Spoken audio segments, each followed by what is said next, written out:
राधे राधे मित्रों, जय श्री कृष्णा। आज हम जानेंगे कि एकादशी क्या है और इसके व्रत का क्या महत्व है। जैसे कि हम जानते हैं, हिंदू पंचांग की 11वीं तिथि को एकादशी कहते हैं। यह तिथि मास में 2 बार आती है, एक पूर्णिमा होने पर और दूसरी अमावस्या होने पर। पूर्णिमा से आगे आने वाली एकादशी को कृष्ण पक्ष की एकादशी और अमावस्या के उपरांत आने वाली एकादशी को शुक्ल पक्ष की एकादशी कहते हैं। इन दोनों प्रकार की एकादशियों का हिंदू धर्म में बहुत महत्व है। एकादशी तिथि भगवान श्री हरि विष्णु को समर्पित होती है और इस दिन विष्णु जी के निमित्त व्रत रखा जाता है। आज हम चर्चा करेंगे अब की बार ज्येष्ठ मास में कृष्ण पक्ष में पड़ने वाली एकादशी कब की है। पहले तो मैं आपको बता दूं, इस एकादशी का नाम अपरा या अचला एकादशी दोनों ही है।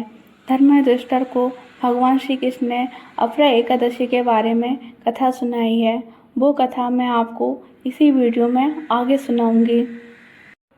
अब मैं आपको बता दूं, यह एकादशी 15 मई 2023 को सुबह 2:46 पर प्रारंभ होगी और 16 मई को सुबह 1:03 पर समाप्त हो जाएगी।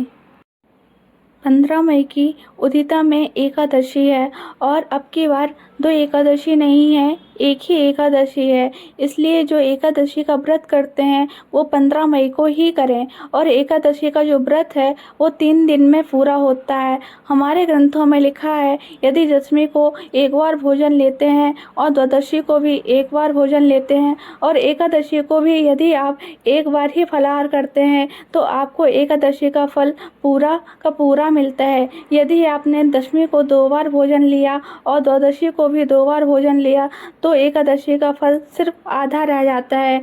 इसलिए यदि 3 दिन में यह व्रत होता है तो इस व्रत को आप 3 दिन में ही पूरा कीजिए। दशमी को रात्रि में भोजन मत लीजिए, द्वादशी को दिन में भोजन लीजिए और एकादशी को भी एक ही बार फलाहार लीजिए। आइए अब जानते हैं अपरा एकादशी का क्या महत्व है। अपरा एकादशी का अपने आप में ही बहुत बड़ा महत्व है। हिंदू धर्म की मान्यताओं के अनुसार अपरा एकादशी का व्रत रखने से व्रती की आर्थिक तंगी दूर होती है, पापों से मुक्ति मिलती है। इस दिन भगवान विष्णु की किसी भी रूप में पूजा करने से जातक की सभी मनोकामनाएं पूरी हो जाती हैं। आइए अब जानते हैं अपरा एकादशी की पूजा विधि। सुबह जल्दी उठकर स्नान आदि से निवृत्त हो जाएं, घर के मंदिर में दीप प्रज्वलित करें। इस व्रत में भगवान शालिग्राम की पूजा का बहुत बड़ा महत्व है। भगवान का पंचामृत से स्नान कराइए और पंचामृत आप कैसे बनाएंगे यह भी मैं आपको बता देती हूँ। ऐसा नहीं है कि चाहे जितना भी सामान चाहे जैसे डाल दें, पंचामृत बनाने की एक विधि है। जितना आप दूध लेते हैं उसका ठीक आधा दही लीजिए, जितना आप दही लेते हैं उसका आधा आप घी लीजिए और जितना आप घी ले रहे हैं उसका आधा आप शहद लें और शहद का आधा आप शर्करा यानी चीनी लीजिए। आपस में इसे मिलाइए। ये पांचों चीज़ें मिलाने की बहुत बड़ी महिमा है अपने आप में। इस पंचामृत से शालिग्राम जी को स्नान कराइए और फिर जल में तुलसी डालकर स्नान कराइए। फिर श्रद्धा भाव के साथ भगवान का पूजन कीजिए। शालिग्राम भगवान पर तुलसी चढ़ाना बहुत आवश्यक है और उन पर आप पुष्प भी चढ़ाइए। चलिए अब मैं आपको अपरा एकादशी की व्रत कथा सुनाती हूँ। एक समय की बात है, युधिष्ठिर कहने लगे कि हे भगवान, ज्येष्ठ कृष्ण एकादशी का क्या नाम है तथा उसका महत्व क्या है, सो कृपा कर कहिए। भगवान श्री कृष्ण कहने लगे कि हे राजन, यह एकादशी अचला तथा अपरा 2 नामों से जानी जाती है। पुराणों के अनुसार ज्येष्ठ कृष्ण पक्ष की एकादशी अपरा एकादशी है, क्योंकि यह अपार धन देने वाली है। जो मनुष्य इस व्रत को करते हैं वे संसार में प्रसिद्ध हो जाते हैं। इस दिन भगवान त्रिविक्रम की पूजा की जाती है। अपरा एकादशी के व्रत के प्रभाव से ब्रह्म हत्या, भूत योनि, दूसरे की निंदा आदि के सब पाप दूर हो जाते हैं। इस व्रत के करने से परस्त्री गमन, झूठी गवाही देना, झूठ बोलना, झूठे शास्त्र पढ़ना या बनाना, झूठा ज्योतिष बनना या झूठा वैद्य बनना आदि सब पाप नष्ट हो जाते हैं। जो क्षत्रिय युद्ध से भाग जाए वे नरकगामी होते हैं, परंतु अपरा एकादशी का व्रत करने से वे भी स्वर्ग को प्राप्त होते हैं। जो शिष्य गुरु से शिक्षा ग्रहण करते हैं फिर उनकी निंदा करते हैं वे अवश्य ही नरक में पड़ते हैं, परंतु अपरा एकादशी का व्रत करने से वे भी इस पाप से मुक्त हो जाते हैं। जो फल तीनों पुष्कर में कार्तिक पूर्णिमा को स्नान करने से या गंगा तट पर पितरों को पिंडदान करने से प्राप्त होता है, वही अपरा एकादशी का व्रत करने से प्राप्त होता है।